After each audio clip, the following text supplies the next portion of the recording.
महाकालेश्वर भगवान की, ओंकारेश्वर भगवान की, कुबेरेश्वर महादेव की। हर हर महादेव, हर हर महादेव, हर हर महादेव।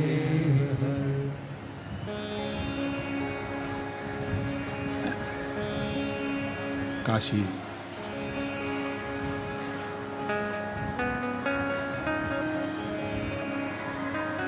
विश्वनाथ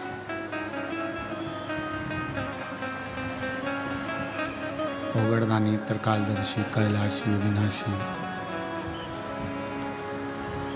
भगवान शिव, जिनकी पुनीत पावन पवित्र शिव महापुराण की कथा संपूर्ण विश्व के कल्याण हेतु बाबा देवाधिदेव महादेव की कृपा से, उनकी करुणा, उनकी उदारता से ये पवित्र पावन शिव महापुराण की कथा बेजापुर महाराष्ट्र से बेलपत्र शिव महापुराण की कथा श्रवण करने का सौभाग्य प्राप्त हुआ है। कथा के मुख्य यजमान श्री जीवनलाल रविंद्र कुमार जी संचेती, श्री विशाल जी संचेती, संचेती परिवार बेजापुर महाराष्ट्र। एक बार सभी यजमान परिवार के लिए जोरदार ताली बजाकर स्वागत वंदन अभिनंदन, जिन्होंने इस पवित्र पावन शिव कथा को अपने आनंद के साथ में बेजापुर के सभी शिव भक्तों के लिए आयोजित किया। कथा मंडप में ही विराजमान सभी संत साधु, गुरुजन, तपस्वी जन, ब्राह्मण जन, साधक, उपासक जो इस पवित्र कथा का लाभ ले रहे हैं और अपने जीवन को धन्य बना रहे हैं। और तेरी कृपा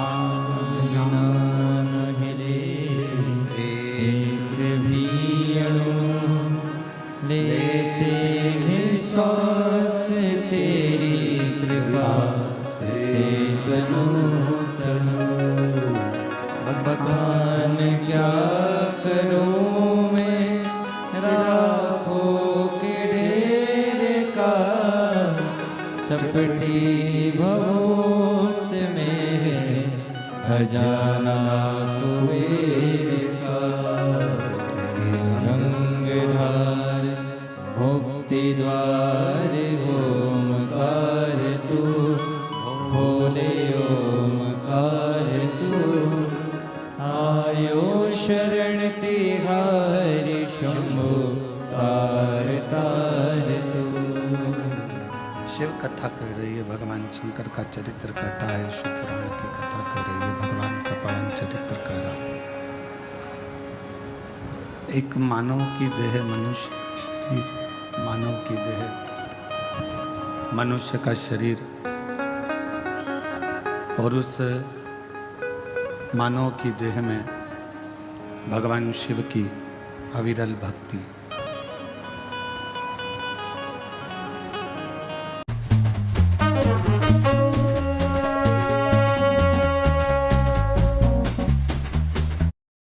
अविरल भक्ति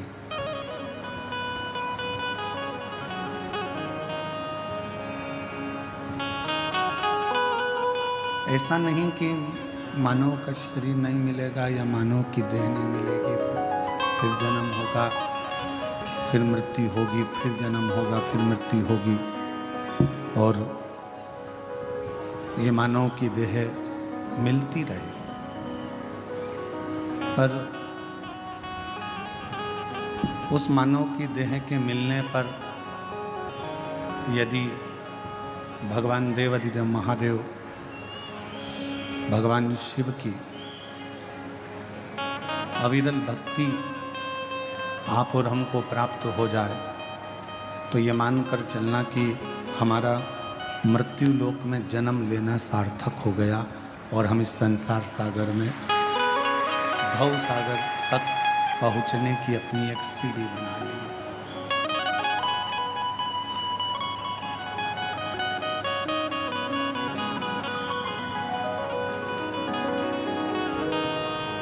परमात्मा तक पहुंचने के लिए, भगवान तक पहुंचने के लिए भगवान की अविरल भक्ति एक सीढ़ी है।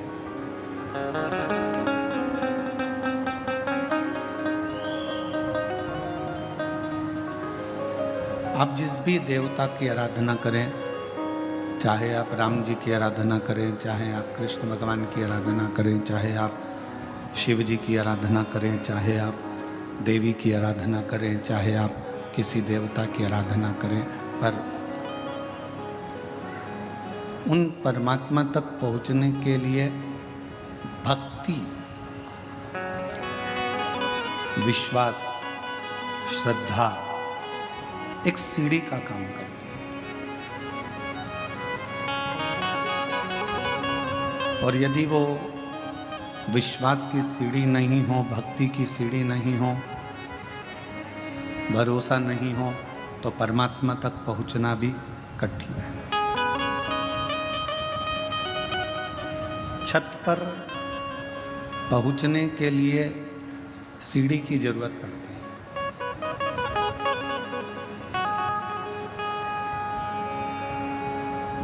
छत तक पहुंचने के लिए एक सीढ़ी की जरूरत पड़ेगी, पर परमात्मा तक पहुंचने के लिए सीढ़ी की नहीं, भगवान की अविरल भक्ति की जरूरत पड़ती है।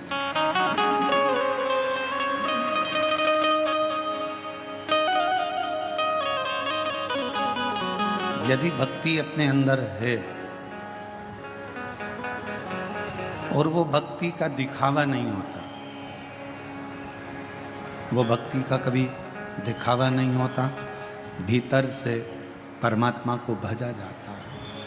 श्री शिवाय नमस्तुभ्यं, श्री शिवाय नमस्तुभ्यं, श्री शिवाय नमस्तुभ्यं, श्री शिवाय नमस्तुभ्यं, श्री शिवाय नमस्तुभ्यं, श्री शिवाय नमस्तुभ्यं। यदि छत तक जाना है तो सीढ़ी की जरूरत होगी। आवाज क्लियर नहीं आ रही है, खींच कर बोलना पड़ रहा है, गला पकड़ रहा है।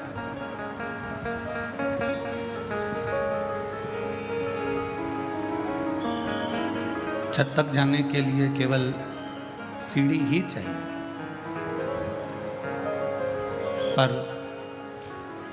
अगर भगवान तक पहुंचना है, परमात्मा के चरणारविंद तक पहुंचना है, तो सीढ़ी की जरूरत नहीं, भक्ति की जरूरत पड़ेगी। और वो भक्ति क्या?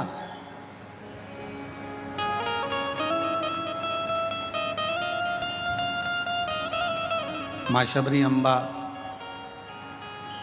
जब राम जी महाराज के सामने आती हैं तो मेरे राम जी भी शबरी अम्बा को नवदा भक्ति का ज्ञान देते हैं।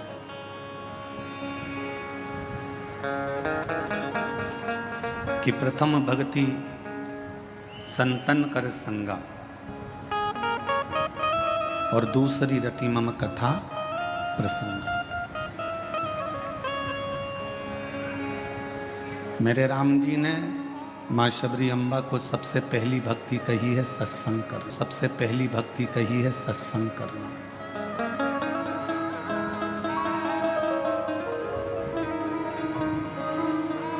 कहाँ द्वारका के राजा भगवान कृष्ण और कहाँ विदर्भ देश की महारानी राजकुमारी रुक्मणी।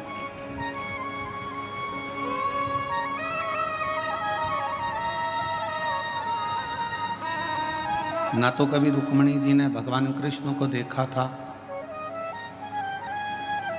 ना कभी रुक्मणी जी भगवान कृष्ण से मिली थी, ना कभी रुक्मणी जी ने भगवान कृष्ण से मुलाकात की थी, ना रुक्मणी जी ने भगवान कृष्ण का चेहरा देखा था, ना रुक्मणी जी ने भगवान कृष्ण से कभी बात की थी।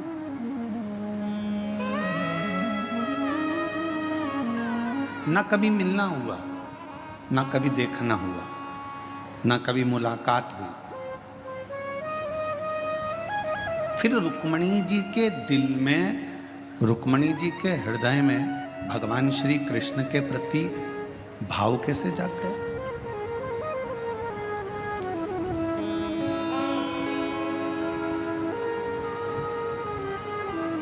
सब्जी लेने जाते हो कभी कभी? उत्तर दो जरा, जम के तो बोलो। जाते हो? जाकर पूछते हो सब्जी का भाव? अरे बोलो तो। क्यों भैया बैंगन क्या भाव है? क्यों भैया शक्कर क्या भाव है? क्यों भैया चने की दाल क्या भाव है? क्यों भैया अरहर की दाल क्या भाव है?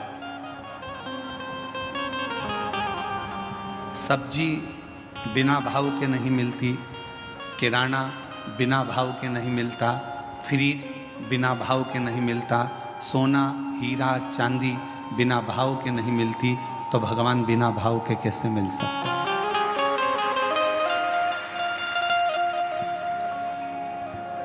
वो बिना भाव के कैसे मिले?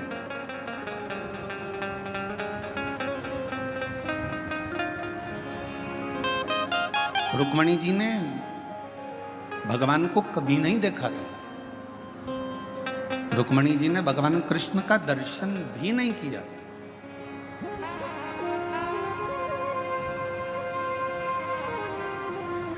ना मुलाकात की, ना दर्शन किया, ना मिले, ना देखा, कुछ भी नहीं।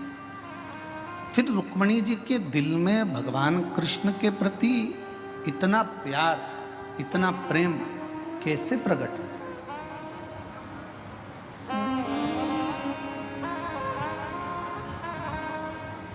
वो प्रेम प्रकट होने का कारण क्या था? तो शिव महापुराण की कथा कहती है कि रुक्मणी जी ने सत्संग किया था। प्रथम भक्ति संतन कर संगा और दूसरी रति मम कथा प्रसंगा। रुक्मणी जी ने क्या करा? अपने पिता भीष्मक की गोद में आकर बैठ जाती थी। कोई आता था, आकर कहता था कि भगवान द्वारकानाथ ने पूतना को पछाड़ दिया, तृणावत को मार दिया, अघासुर को मार दिया, बकासुर को मार दिया। भगवान कृष्ण ने गोवर्धन पर्वत अपनी उंगली पर उठा लिया। भगवान कृष्ण ने अनेक अनेक प्रसंग, कोई आता और भगवान कृष्ण के प्रसंगों को सुनाता जाता। जब भगवान कृष्ण के प्रसंग रुक्मणी जी सुनती रहीं तो अंदर एक प्रेम का भाव जागृत हुआ, एक प्रेम प्रकट हो गया।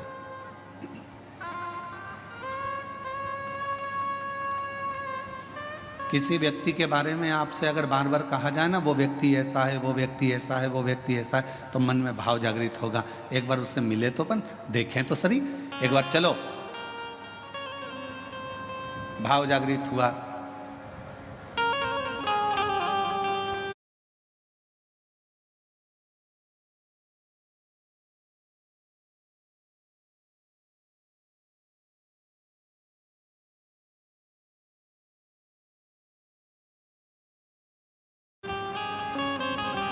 कल हम विशाल संचेती जी से कह रहे थे कि विशाल जी,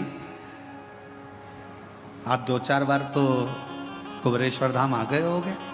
तो विशाल संचेती जी कह रहे थे, नहीं गुरु जी, 2-4 बार नहीं, ना जाने कुबेरेश्वर धाम पर क्या है, मैं 8 से 10 बार कुबेरेश्वर धाम पहुंच गया बाबा के धाम पर।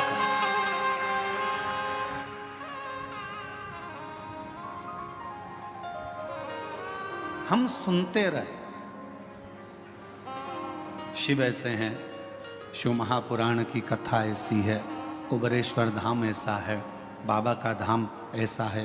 हम बार बार सुनते हैं तो हमारे मन में मिलने की एक आस जागृत हो जाती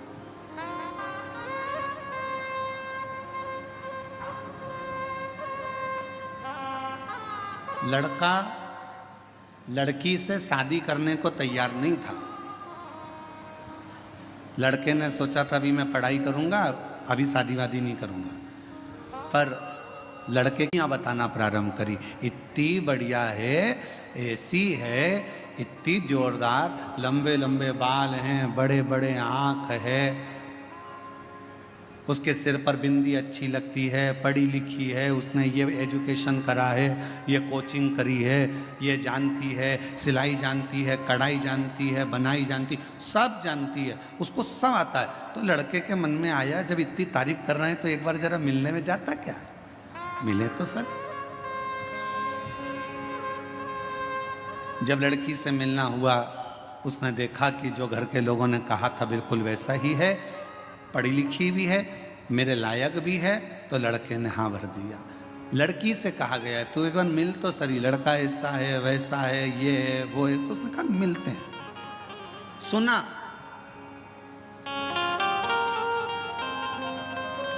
सुना तो प्रेम जागृत हुआ। अब आप लोग क्या कर रहे हो, शिव महापुराण की कथा को सुन रहे हो। किसका चरित्र सुन रहे हो, देवादिदेव महादेव का, भगवान शंकर का।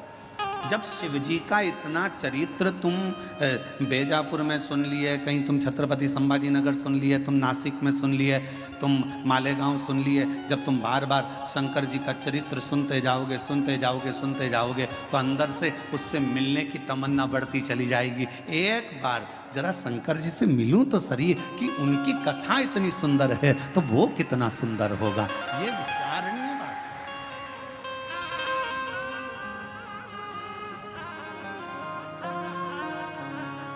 हमारे दीनानाथ जी एक लाइन गाते हैं, तेरी प्रतिमा इतनी सुंदर तू कितना सुंदर।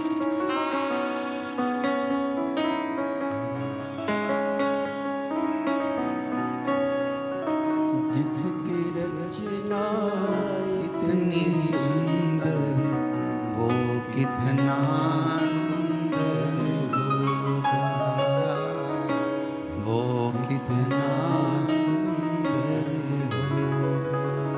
जरा विचार करिए, उसकी केवल कथा सुनिए, केवल कथा, केवल कथा।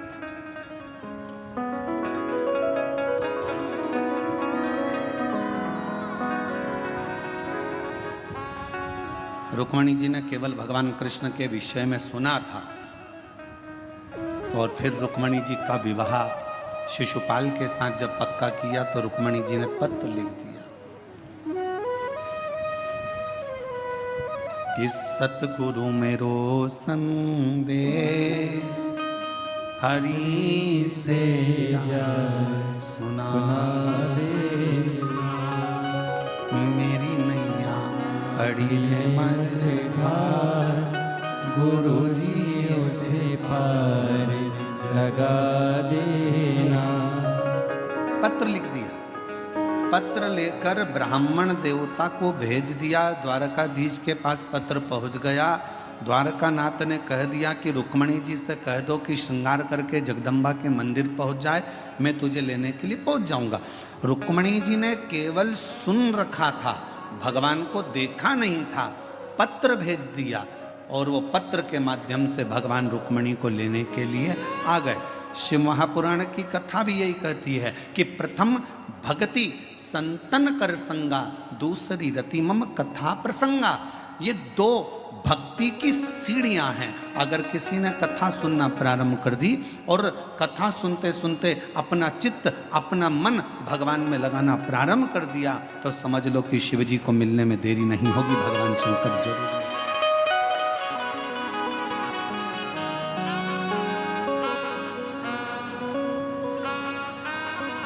और शंभु शरण पड़ी मांगो घड़ी रे घड़ी, दुख आटो दया करीने दर्शन आपो। ओ शंभु शरण पड़ी मागो घड़ी रे घड़ी दुख काटो दया करीने दर्शन आपो। केवल कथा को सुनते सुनते भगवान का भजन करते करते करते करते आप उसके करीब में पहुंच गए।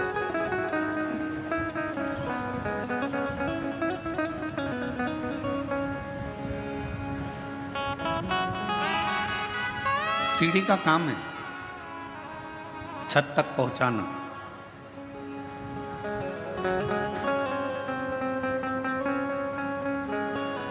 भगवान की कथा का काम है आपको भगवान के चरणारविंद तक पहुंचाना। सीढ़ी केवल आपको छत तक पहुंचाएगी, पर भगवान की कथा आपको भगवान के चरणारविंद तक पहुंचाकर ही रहेगी, परमात्मा तक पहुंचाएगी।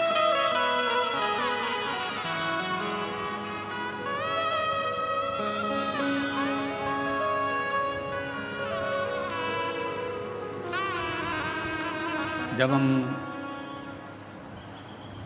संत ज्ञानेश्वर मावली जी के यहाँ कथा करने के लिए बीड़ में आए, तो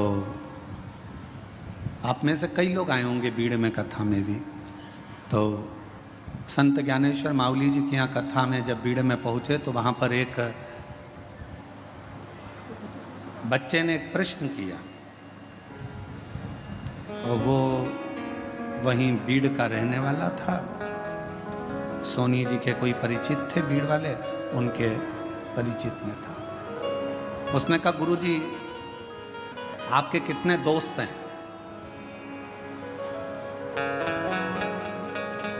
आपके कितने मित्र हैं?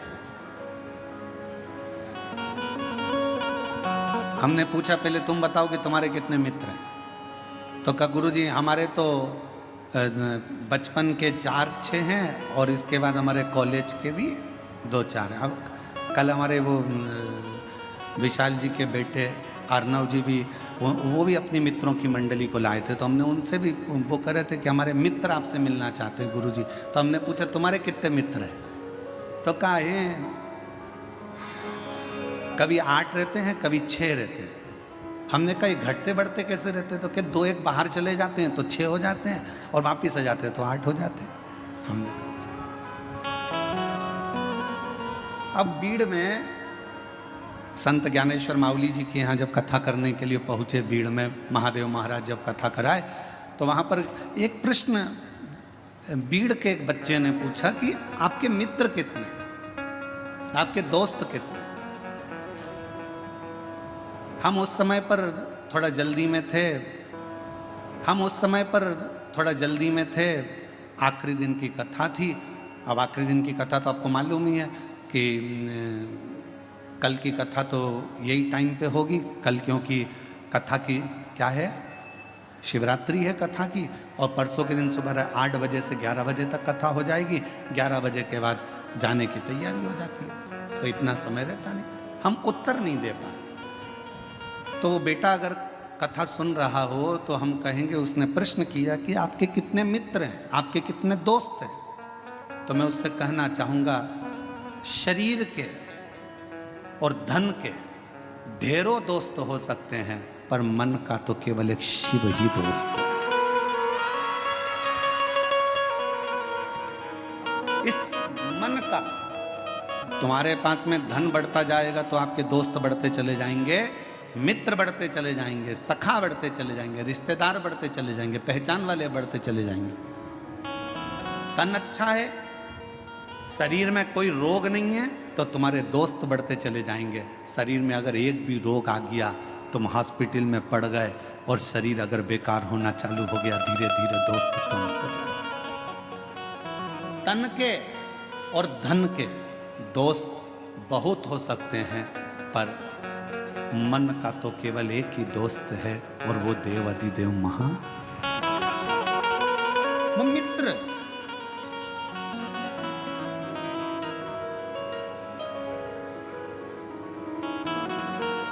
तन के और धन के दोस्त भले तुमको निभाए ना निभाए, तन का मित्र भले तुम्हें निभाए ना निभाए, धन का मित्र तुम्हें निभाए कि ना निभाए, पर मन का जो मित्र होता है, जैसे भगवान कृष्ण के मित्र थे सुदामा,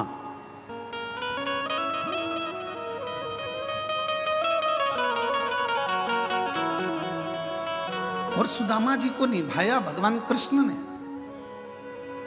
भगवान राम जी के मित्र थे निषाद राज, और निभाया भगवान राम ने।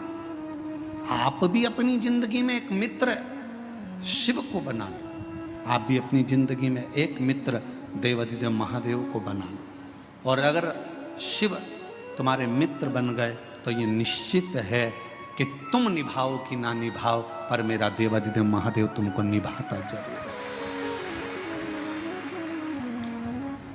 शंभु शरण पड़े मांगो घड़ी रे घड़ी, दुख काटो दया करीन दर्शन आपो। शंभु शरण पड़े मांगो घड़ी रे घड़ी, दुख काटो दया करीन दर्शन आपो। परमात्मा को अपना मित्र भी बना लो। कोई तो होना चाहिए जिससे आप अपने दिल की बात कर सको।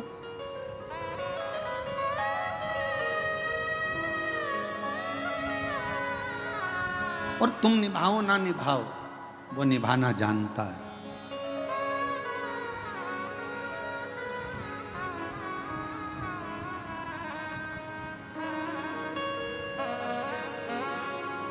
मनुष्य और भगवान में क्या अंतर है?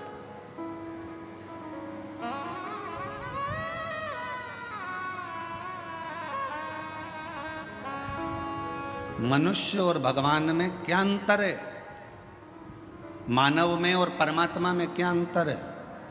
शिव महापुराण की कथा कहती है मनुष्य और भगवान में एक सबसे बड़ा अंतर यह है कि भगवान गलती नहीं करता और मनुष्य गलती पर गलती करता ही रहता है। जिस मानव से, जिस मनुष्य से पृथ्वी पर जन्म लेने के बाद अगर गलती नहीं हो रही है तो समझ लेना कि वो मनुष्य ही नहीं है। मानव का शरीर गलती का पुतला होता है। इसमें थोड़ी थोड़ी गलतियां तो जीवन में मानव के शरीर में होती ही रहती है। सास बहू को चिल्ला कर कह दे तूने फिर गलती कर दी, बहू को कह देना चाहिए मम्मी मनुष्य हूं ना, इंसान हूं ना, तो गलती तो होगी।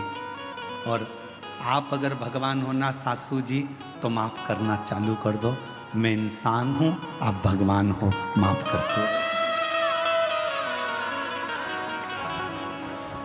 आप अगर भगवान हो तो माफ कर दो। और अगर आप भी इंसान हो, आप भी जब बहू बनकर आई थी, जो गलती मैं कर रही हूं आपने भी अपने बहू के जमाने में करी होगी। हो सकता है मैं सोकर लेट उठ रही हूं तो जब तुम नहीं आई थी ना मम्मी, तब तुम भी हो सकता है कि लेट उठती होगी। भगवान हो तो माफ करना सीखो। और अगर मैं जैसी हूं, मैं भी एक गलती का पुतला हूं, आप भी गलती का पुतला हो। गलती मनुष्य से होती है, मेरे से भी गलती हुई है, आपसे भी गलती हुई है, तो अपन एक जैसे हैं। इसलिए अपनी जिंदगी में परमात्मा के भरोसे छोड़ते चलो। जो गलतियां हैं वो परमात्मा माफ करता रहेगा। आप अपने जीवन को जीते चलो, जीवन जियो।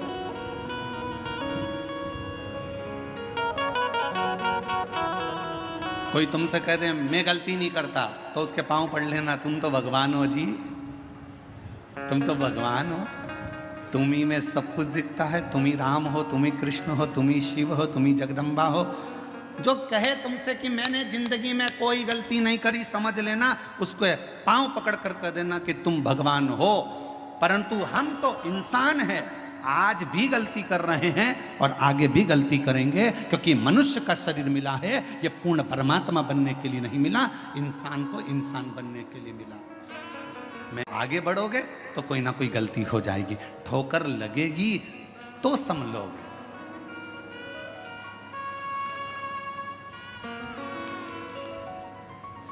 अच्छा बोलो री जीजियों, ओ बेजापुर वालियों, उत्तर देना। पहले दिन तुम कथा में आगे बैठने का रास्ता ढूंढ रही थी, बोलो सही है कि गलत है? दूसरे दिन तुम्हें रास्ता ढूंढने की जरूरत पड़ी क्या? तुमको मालूम था इधर से शॉर्टकट है, खेत में से निकल के उधर से कूद के इधर से आके इधर से भर आना है और यहां जाके बैठ जाए, जगह क्लियर। और तुम्हें रास्ता याद था तो तुमने क्या करा, अपनी रिश्तेदार को, वो कह रही थी उधर से, तू चुप है, उसी पे पल्लू वल्लू लेके और तू मेरे पीछे पीछे पीछे पीछे चल चल, और उसको भी रास्ते पे। अरे कितनी गंदगी हो रही, कीचड़।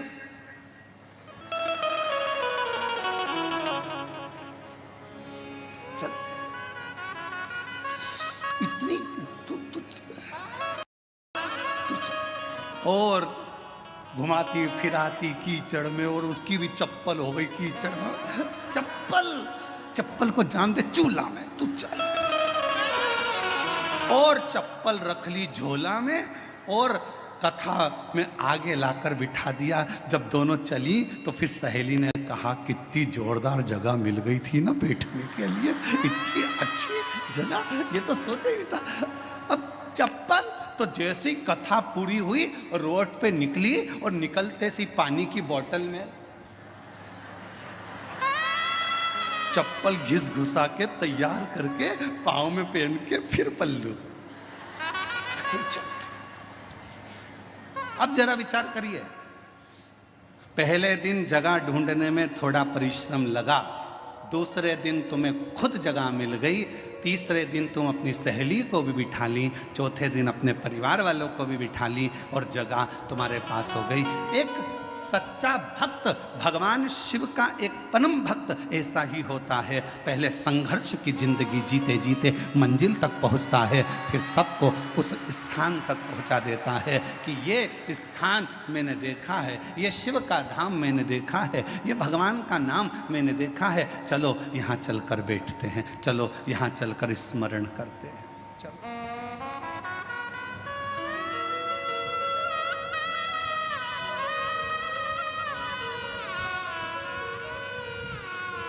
कथा।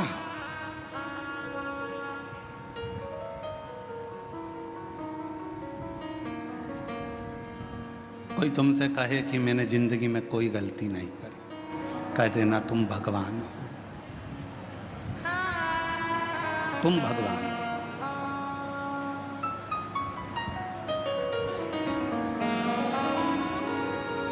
और तुम गलती नहीं करे हो, तुम भगवान हो सकते हो, पर मैं तो इंसान हूं, मनुष्य।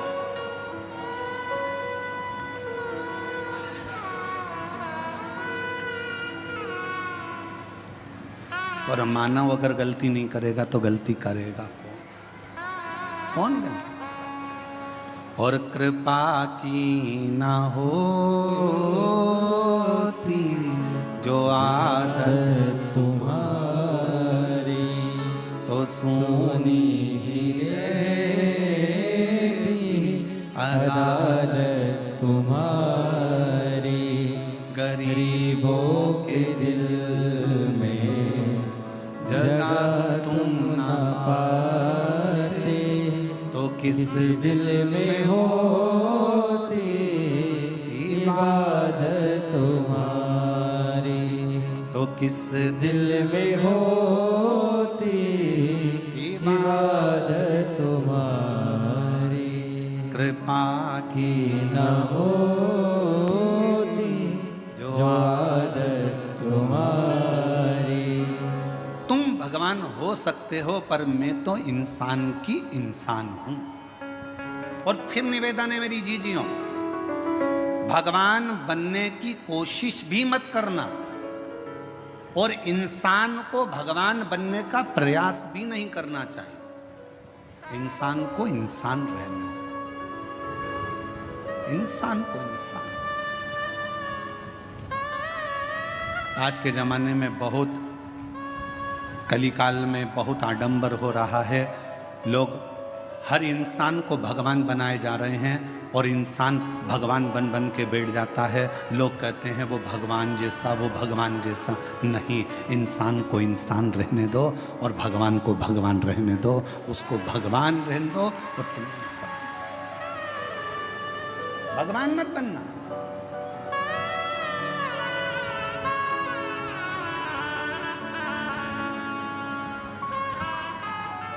इंसान, उसे इंसान।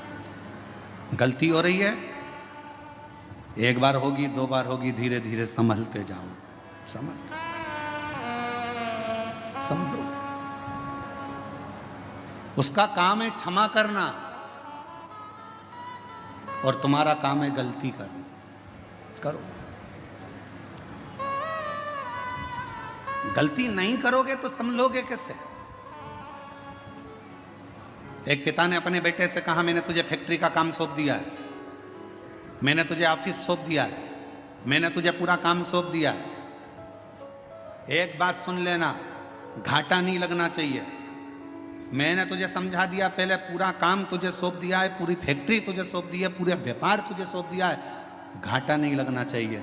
और बेटे ने काम करना चालू करा। काम करते करते उसकी कहीं बाहर देश में पहचान बढ़ गई। उसने अपना माल पूरा विदेश में बेच दिया, बेचा, और विदेश में माल अटक गया, अटका, पैसा अटक गया। मालूम पड़ा वो लड़का कर्जे में डूब गया। बाप ने कहा, मैंने पूरी फैक्ट्री तुझे दे दी थी, मैंने पूरी कंपनी तुझे दे दी थी, मैंने तुझे पूरा ऑफिस दे दिया था, और तूने कर्जे में लाकर छोड़ दिया, तूने कर्जे में लाकर डुबो दिया। बेटा कहता है, पापा गलती हुई है, सुधारूंगा, थोड़ा समय। अब पिता को चाहिए कि बेटे को बल दे, कोई बात नहीं, हो गई, मेहनत करना, फिर मेहनत करना, धीरे धीरे बढ़ना, हो सकता है फिर उन्नति की सीढ़ी पर चढ़ जाए। गलती बेटे के सामने हुई, बेटे ने फिर मेहनत करी। मेहनत करते करते बेटा जितना माल गया था उससे 1000 गुने माल का फिर मालिक बनकर बैठ गया। फिर बैठा। और अब वो बेटा गलती नहीं करता। क्यों? क्योंकि पहले माल भेजने में गलती हो गई थी, पहले ऐसे गलती हो गई थी, अब नहीं होगी। किसी किसी को तो भगवान भी पृथ्वी पर जन्म देने के बाद सोचता है, इसको तो भेजना ही नहीं था तो अच्छा था।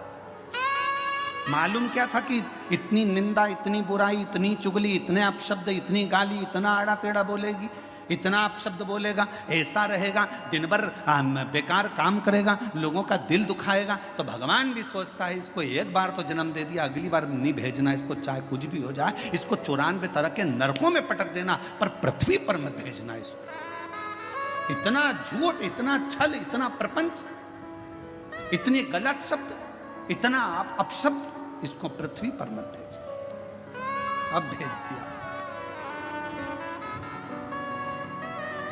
और कृपा की ना होती जो आदत तुम्हारी, तो सोनी ही रहती अदालत तुम्हारी। गरीबों के दिल में जगह तुम ना पाते, तो किस दिल में होती इबादत तुम्हारी। तो किस दिल में होती इबादत तुम्हारी। हो जाए गलती, हो जाए तो कोई बात नहीं, पर भगवान नहीं बनना अपन को, अपन इंसान के इंसान। सत्संग, कथा, स्मरण भगवान के करीब में लेकर जाता।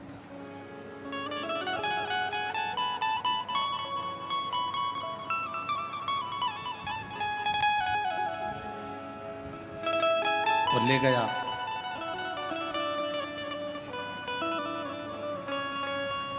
भागीरथ जी ने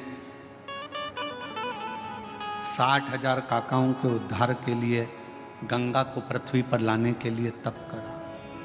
भागीरथ बाबा, गंगा पृथ्वी पर आती नहीं है। क्यों? क्योंकि मैं अगर पृथ्वी पर चली गई तो पाताल में चली जाऊंगी। गंगा को झेलने वाला, गंगा को संभालने वाला कोई नहीं।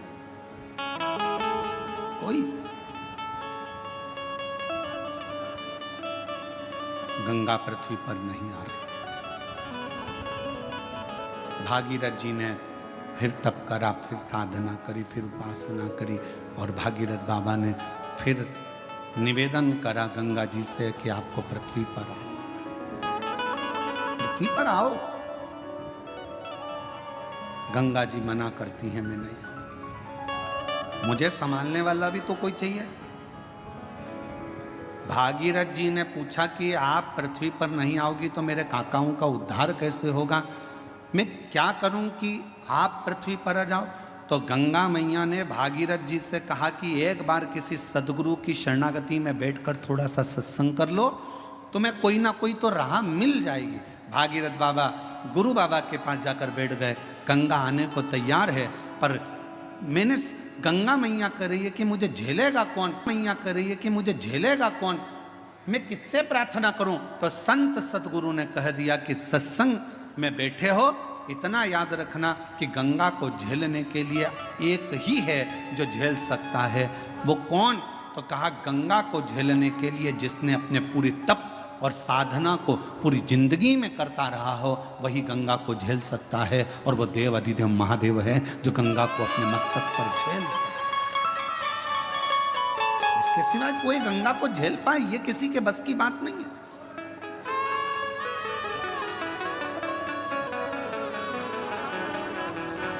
भागीरथ जी ने शिव जी की आराधना करी। बाबा भोलेनाथ जी से विनय कर,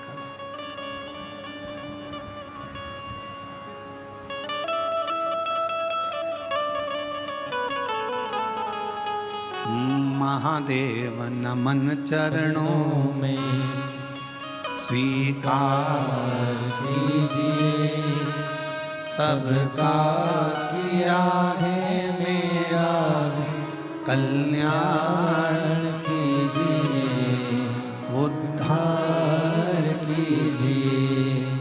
हे त्रिपुंडधारी, हे त्रिशूलधारी, हे त्रिपुंडधारी, हे त्रिशूलधारी, चरणों में तेरे बाबा जी पावन है चारों धाम।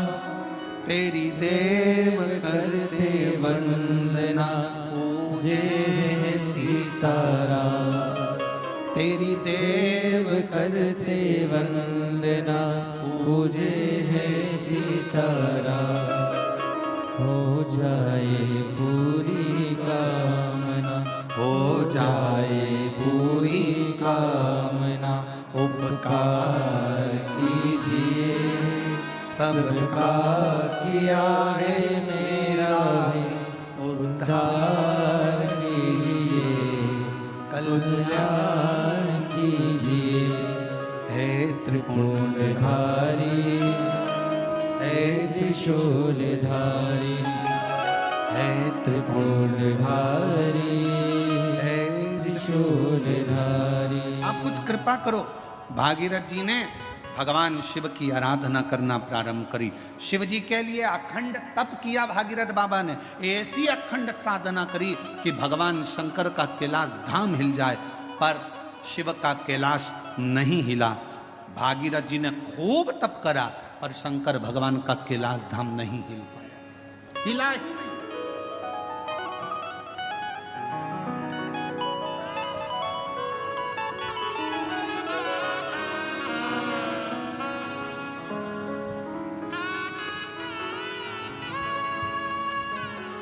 शिवजी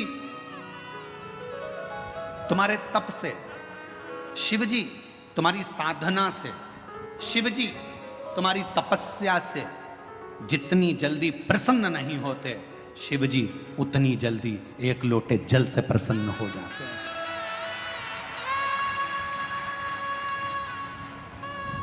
और फिर निवेदन करूंगा, सावन का महीना लगते से ही मेरी जीजियों से निवेदन है, एक लोटा जल नहीं, कितना? 2 लोटा जल, दोनों हाथ में भरा हुआ। घर से निकलो तो 2 हाथ में हो, बाहर निकल कर भले फिर एक के ऊपर एक रख लो, मना नहीं। पर शंकर के मंदिर में जब पहुँचो, दोनों हाथ में जल हो और शिव जी के ऊपर दोनों धार एक साथ, बाबा के धार जल की 2 एक साथ लगना चाहिए और शिव जी से अपने मन की प्रार्थना करना चाहिए। शिव स्वीकार करो। भागीरथ जी ने तप करा, शिव जी का कैलाश नहीं हिला। साधना करी, शिव जी का कैलाश नहीं हिला। तप साधना से शिव का धाम नहीं हिला, क्योंकि शिव तप से, शिव साधना से, शिव तपस्या से, शिव तुम्हारी साधना से जितनी जल्दी प्रसन्न नहीं होते, तप से जितनी जल्दी प्रसन्न नहीं होते, भगवान शंकर तुम्हारी यार साधना से जितनी जल्दी प्रसन्न नहीं होते, मेरा देव अधिदेव महादेव उतनी जल्दी एक लोटा जल से प्रसन्न हो जाता है। एक लोटा जल, सारी समस्या का हल। जम के बोलो जरा, एक लोटा जल। ये भगवान शिव को प्रसन्न करने का सबसे सुंदर तरीका है। तुम शिव जी को चिरौंजी का भोग लगाओ ना लगाओ, खड़ी शक्कर लगाओ ना लगाओ, तुम शंकर भगवान को बेलपत्र चढ़ाओ ना चढ़ाओ, तुम शिव जी को कुछ दो चाहे ना दो, भगवान शंकर को तुम श्रीफल दो चाहे मत दो, पर लोटा जल देती।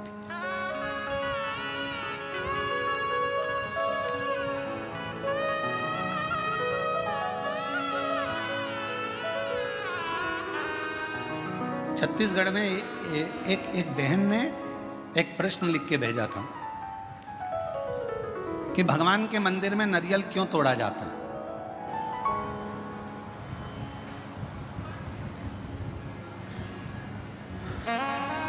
छत्तीसगढ़ का प्रश्न है, मुझे उम्मीद है महाराष्ट्र की जीजियां उत्तर दे देंगी। मेरे जीजा उन भी बोल सकते हैं। भगवान के मंदिर में नारियल क्यों तोड़ा जाता है? तो छत्तीसगढ़ के निकुंभ का यह प्रश्न था, क्यों तोड़ते हैं भगवान के मंदिर में नारियल? क्यों तोड़ा जाता है? क्यों तोड़ा जाता है? भाई,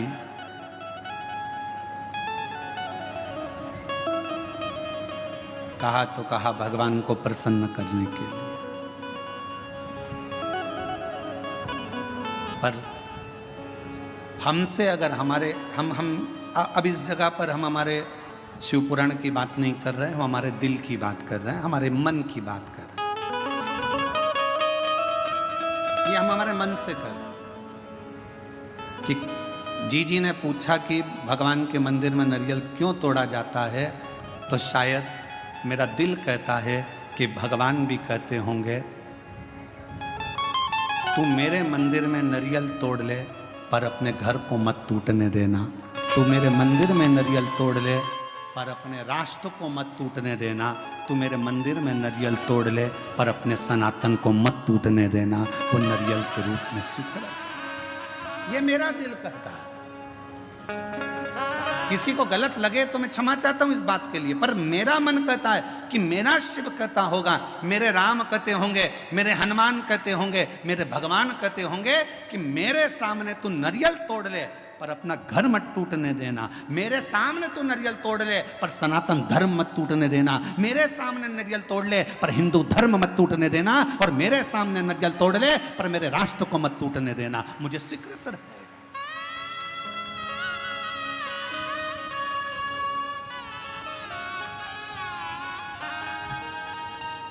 मुझे नारियल का टूटना स्वीकार है पर सनातन धर्म का टूटना स्वीकार नहीं है। मुझे नारियल का टूटना स्वीकार है पर मेरे हिंदू धर्म का टूटना स्वीकार नहीं है। मुझे नारियल का टूटना स्वीकार है पर अपने भारतवर्ष को टूटना स्वीकार नहीं है। मुझे ये चलेगा तो मेरा दिल कहता है कि भगवान, नारियल टूटने का एक क्रम, शुभ कार्य में नारियल क्यों फोड़ा जाता है कि जो भी तकलीफ हो, कोई कष्ट हो, मेरा बाबा स्वीकार करना, ये हमने इसको दे दिया, जो भी था उसको प्रदान कर।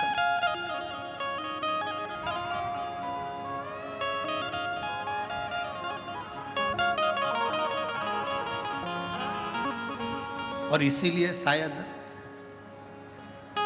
एक रहोगे तो सेफ रहोगे, शायद दुनिया के लोगों के लिए नारा इसीलिए एक बाबा ने दे दिया उत्तर प्रदेश के। इसीलिए उत्तर प्रदेश के एक बाबा जी ने नारा दे दिया कि एक रहोगे तो सेफ रहना है तो एक रहना। पर अभी बहुत विचित्र, बहुत बड़ा एक चक्रव्यूह रचा जा रहा है समाजों को तोड़ने के लिए। एक बहुत बड़ा चक्रव्यूह रचा जा रहा है, हम ये समाज के हैं, हम वो समाज के हैं, ऐसा हो गया वैसा हो गया। मेरा तो हाथ जोड़कर निवेदन है, इन सब बातों को भूल जाओ। हम सनातनी हैं, हम हिंदू हैं, हम एक रहें, इससे बढ़कर मत टूटो। जरा से वोट बैंक के चक्कर में समाजों में ना टूटा जाए। हमें मनु और शत्रुपा, शिव महापुराण की कथा, विष्णु पुराण की कथा, अग्नि पुराण की कथा, नर्मदा पुराण की कथा, लिंग पुराण की कथा, नारद पुराण की कथा, ब्रह्म विवर्त पुराण की कथा, बरहा पुराण की कथा, कुर्म पुराण की कथा, जितनी भी कथा निकालोगे सारी कथा में एक चरित्र आएगा। ब्रह्मा जी सृष्टि की रचना भगवान शिव के कहने पर करते हैं। सृष्टि की रचना करने पर ब्रह्मा अपनी जंघा से मनु शत्रुपा को प्रकट करते हैं और वो मनु और शत्रुपा की संतान आप और हम आज तक हैं। एक ही संतान है, मनु और शत्रुपा की औलाद आप और हम हैं। हमें यह पैदा नहीं करा गया कि तुम ब्राह्मण थे कि क्षत्रिय थे कि वैश्य थे कि शूद्र थे। उसने तो हमें मनुष्य बनाकर पैदा करा था, भगवान ने अपना बनाकर पैदा करा था। और जब भी माँ और बाप अपने बच्चे को जन्म देते हैं तो ये सोचकर जन्म देते हैं कि मेरा बेटा एक दिन मेरा नाम रोशन करेगा, एक दिन मेरा बेटा मेरे पद चिन्हों पर चलेगा। भगवान अपने माता पिता अपने बच्चे को इसलिए जन्म नहीं देते कि मेरा बेटा कोई ऐसा कार्य करेगा, गलत कार्य करेगा, बेकार करेगा। ना ना ना, वो उसने जन्म अच्छे कर्म के लिए दिया, श्रेष्ठ कर्म के लिए दिया। पर दुनिया के लोग हो सकता है थोड़ा मीठा बोलकर, थोड़ा अभी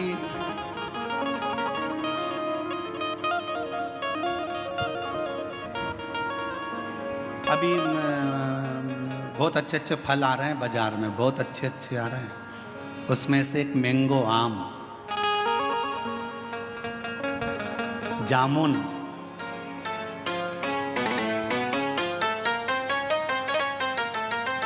केला, पपीता, बहुत अच्छे अच्छे फल आ रहे हैं। जाम, अमरूद, बहुत अच्छे फल।